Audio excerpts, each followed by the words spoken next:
Lori Lovett. And I'm Andrew Harley. Now tonight on the show, we're going to be highlighting a ministry that truly serves the people in the world with the biggest need.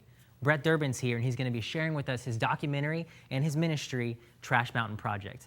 Now the project strives to go into all the poor communities of the world, the trash dumps of the world, and just provide assistance and raise awareness for those communities of the world. Now, we all learn a lot about discipleship and the gospel and ministry in church, but this is a man who learned the true meaning of those terms on a mountain of trash in Honduras. So we're really excited that you can join us as we get his perspective. But before we introduce you to him, we're going to go ahead and share with you our musical guest. So give it up. This is Benjamin Dunn.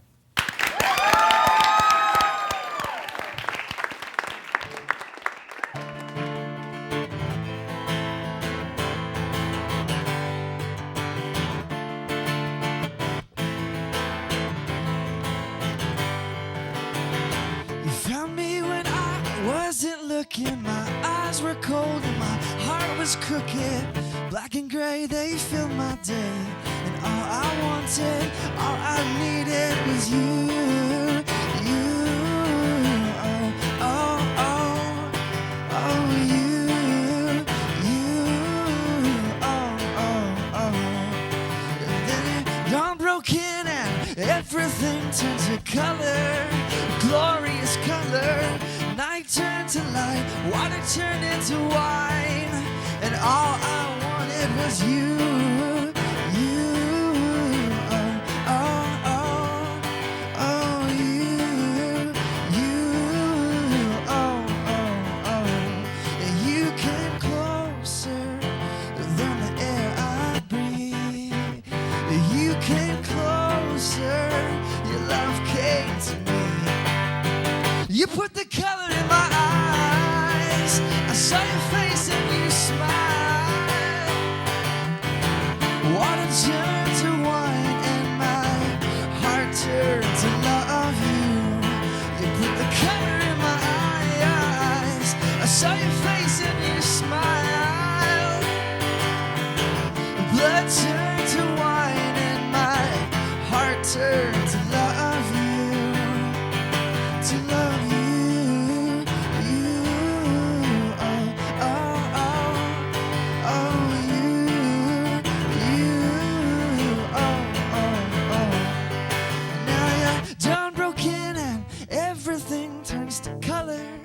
Glorious color, night turns to light, water turns into wine, and all I love is you, oh,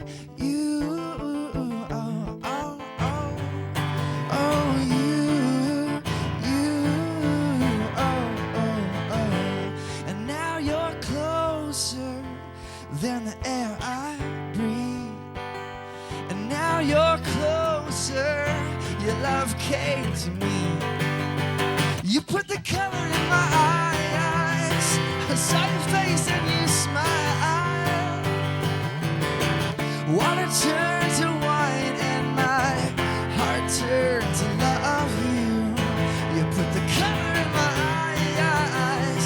I saw your face and you smiled. Blood turned to wine and my heart turned to love you. To love you, oh, oh, oh, to love you, oh, oh, oh.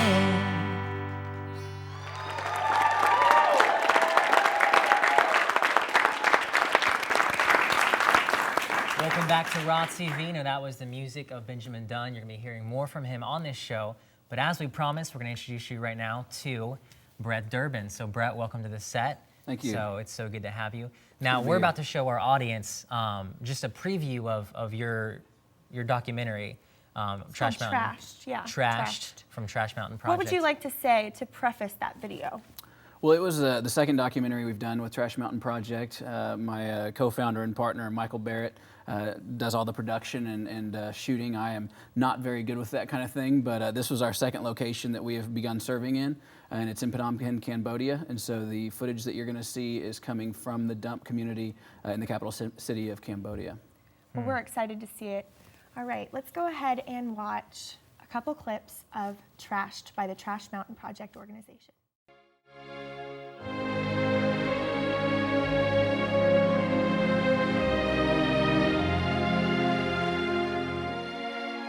Cambodia, a country fresh off the brink of war, overcoming a harsh past of genocide and facing the loss of 2 generations, and over 51% under the age of 18.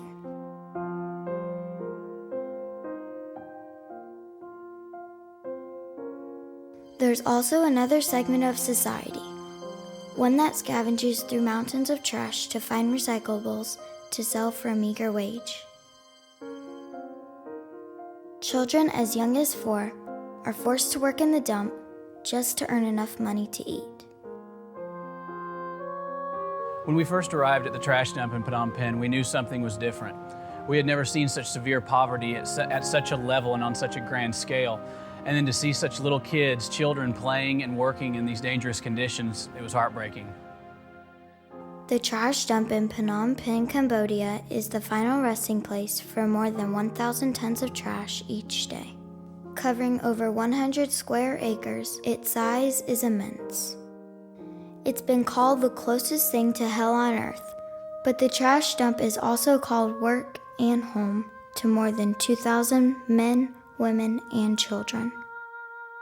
The dump is also home to a large number of orphans who lost their parents to AIDS, prostitution, or drug abuse.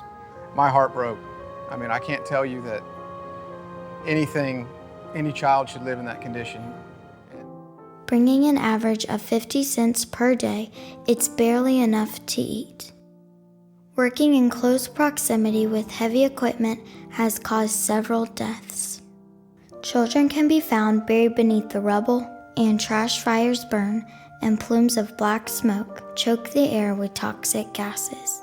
Some of the dangers of working in the dump is being injured by the glasses, broken glasses, and also the injections, the needles from injections.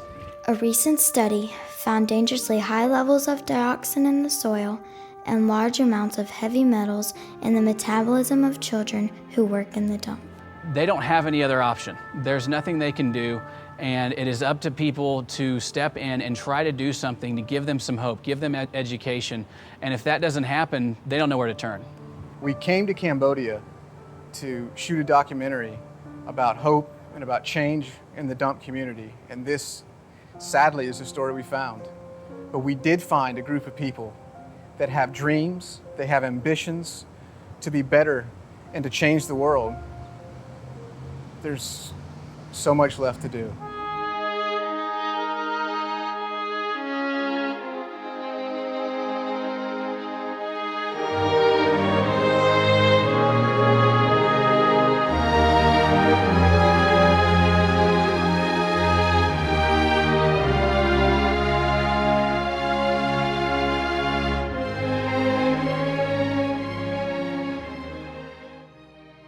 Watched a few clips from Trashed by the Trash Mountain Project, and I'm very touched. I'm extremely I'm sure touched. you are as well. Let's just go ahead and ask you, the process of making something like this. It's heart-wrenching to watch. I can only imagine going into that community. Tell us why you started doing this, how the Lord brought you to this ministry. I was, at the time, a college pastor in Lakeland, and we were looking really just for a place to do some mission trips with our group. Definitely this generation coming up, they really want to get out and do something, that hands-on work. And I met a friend of mine at the church, ran to him in the hallway at church. He's the president of the Florida Baptist Children's Home. He told me he just got back from this dump community in Honduras, and he said, when I went down there, I thought of you, and I needed to come back and tell you this. And I was kind of confused, like, you were at a trash dump and you thought of me. I'm not really sure what that meant, Yeah. but he said, you need to come down here and check this out, and check it out for the college group. And so I prayed about it and decided, yeah, we'll come down with you. And Michael Barrett, who shoots the film and is the filmmaker, he was a good friend of mine. We've been, just kind of having a relationship and friendship grown for a couple of years. And I called him and just said, hey, man, I think you need to come down here because I have a feeling there's quite a story here. And he loves doing, short story film. We just saw the story. Yeah, It's yeah. there. And that was in Honduras. This was Yeah. our first documentary that we did, and he went down, and as we were down there, it just it just touches you. Even talking to Benjamin earlier, I mean, they go around to different dump communities, and it's something that grabs your heart. And when you get to interact with these kids and these families, you just fall in love with them. And that's all they really need, is just someone to love them. They need someone to step in and show that, that Christ love to them. And as we were down there, the guy who runs there's a school in Honduras that helps to pull kids off of the dump and educate them, get them in church, and just help them with food and water and all the different things they need, get them into new homes if we can do that. And I asked him, my wife, thank God, was with us because it was changing both of us. And we went to him and just said, how can we help? What is it that we can do? And we were prepared. I think in our hearts we were thinking, move down, something to that effect. And his first response was unusual to us because he told us, don't move down here.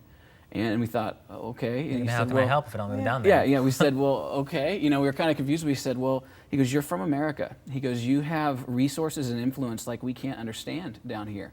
And he said, because he goes, if people like you don't help and don't use your influence back there to tell our story, basically be a voice for us.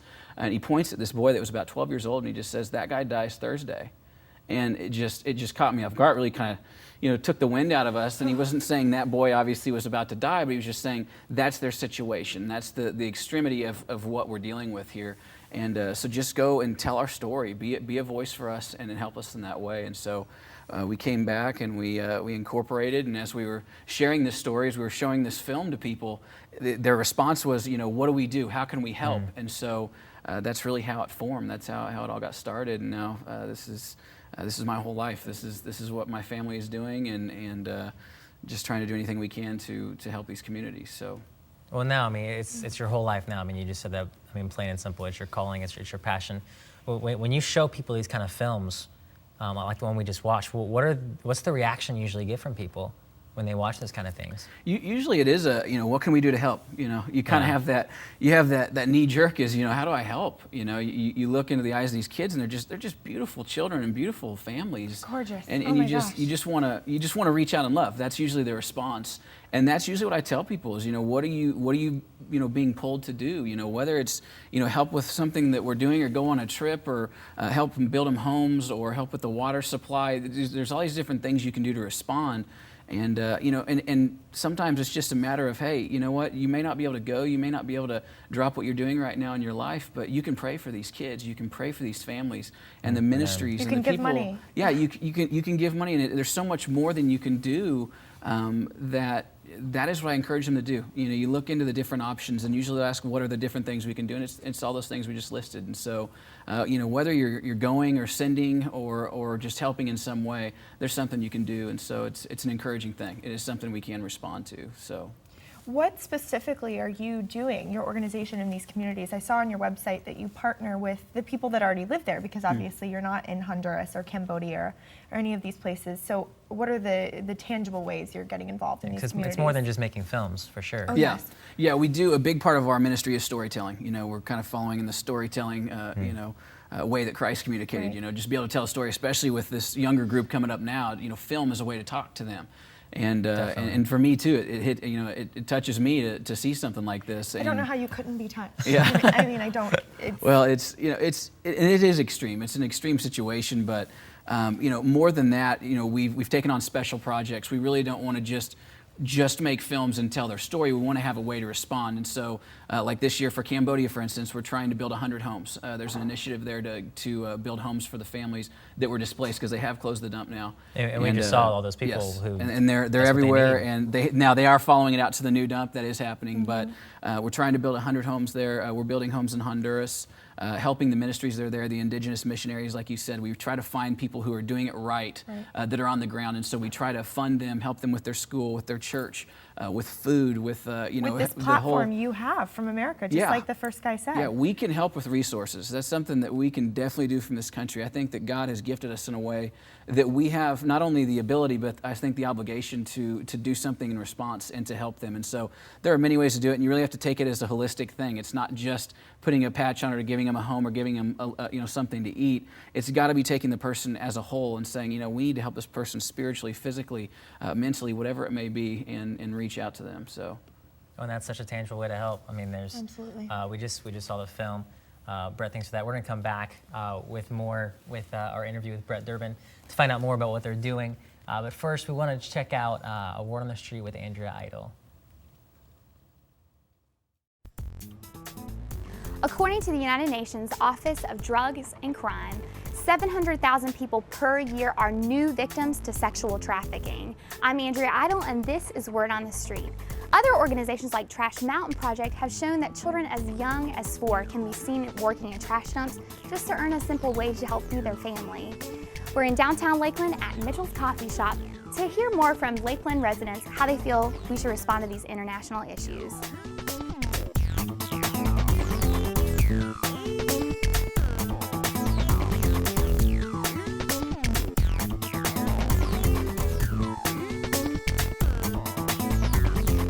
After talking to you, Amanda, about some of these facts about international poverty and some of the issues, how do you feel, first of all, hearing that, and how do you feel we should respond to maybe some of those issues? One of the things that we need to do is, instead of sending stuff over there and sending people over there and assuming that we can help by going over there.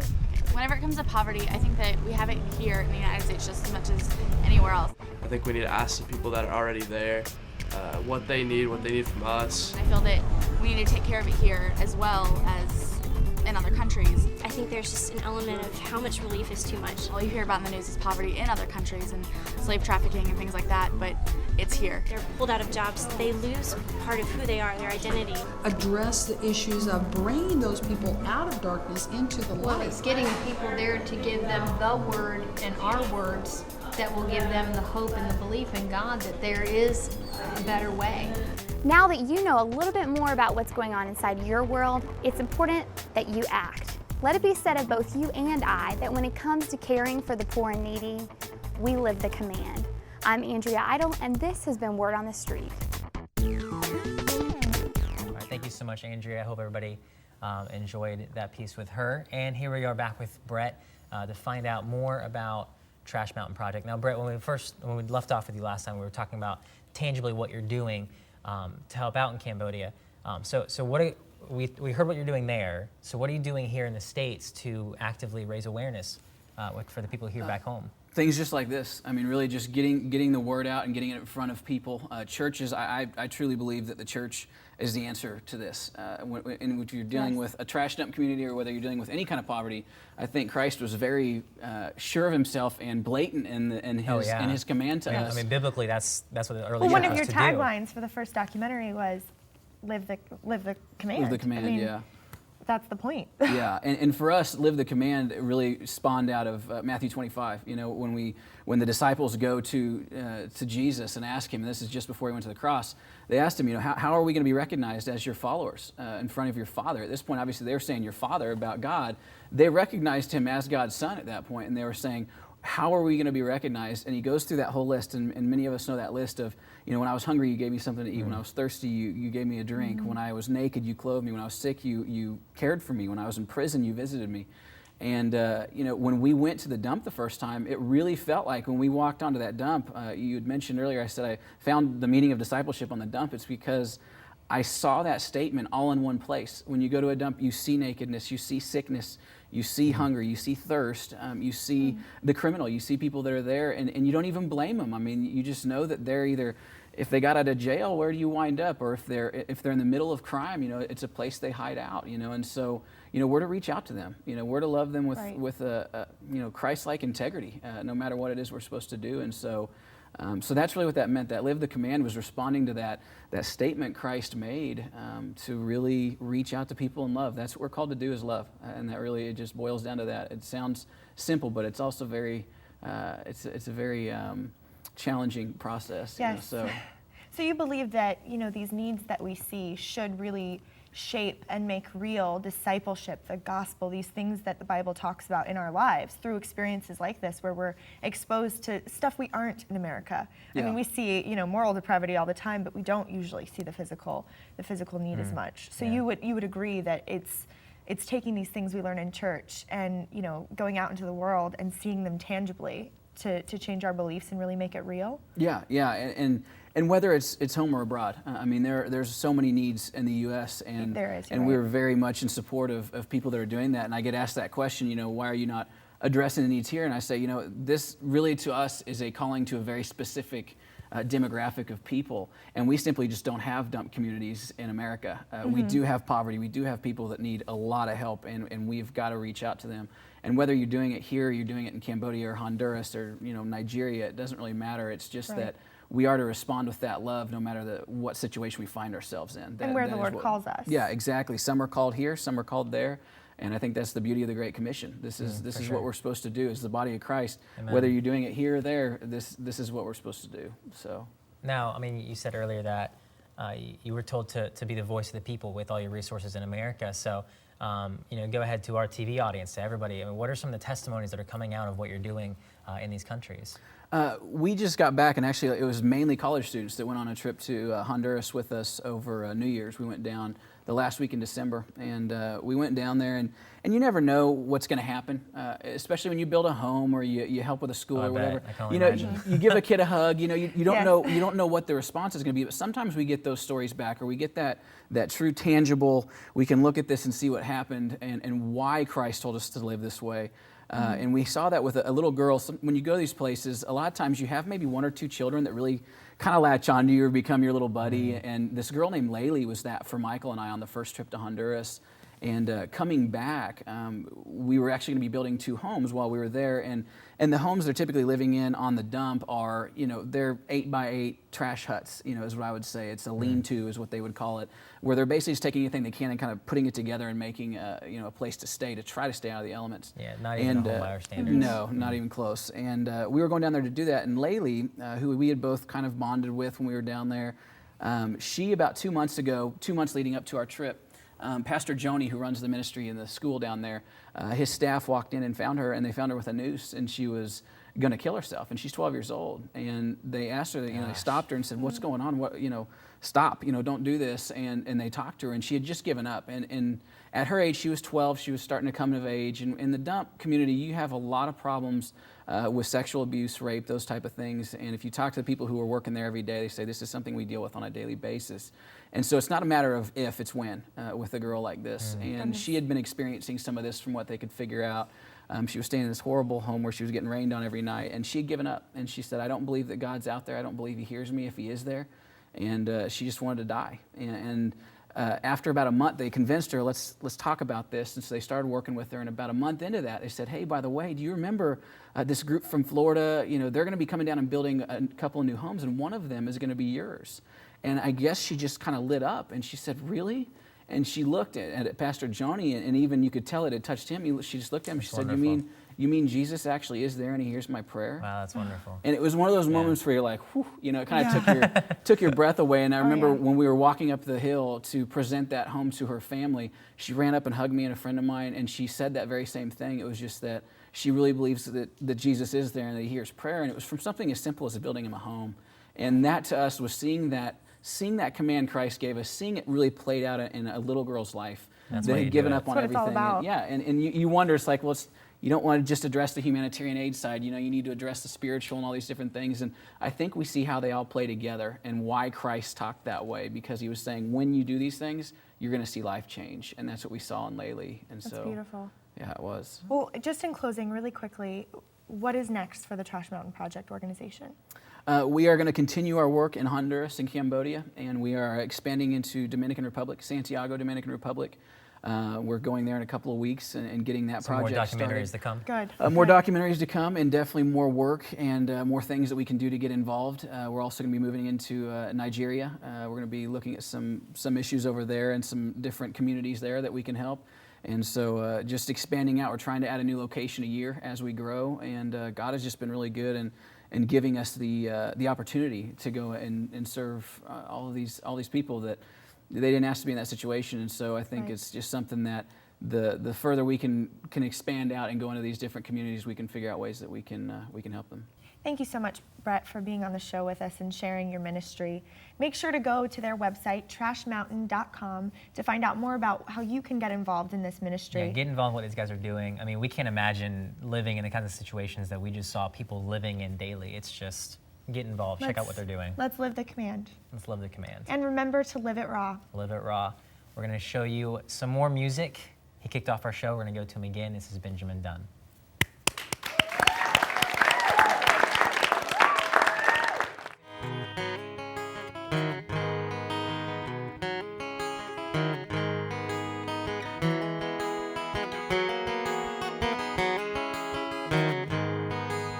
Just one look is all that it took,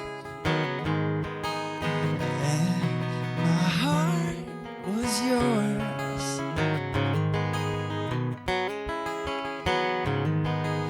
Just one kiss is all that it takes, and my heart's floating away, singing over me the sweetest melody, singing over me, oh, oh, singing over me the sweetest melody. You're singing over me your love. Love came, stole my heart. Love came and it made me yours. Love came and set me free. Your love came to me. Whoa, love came, stole my heart. Love came and it made me yours. Love came and set me free. Your love came to me. Whoa,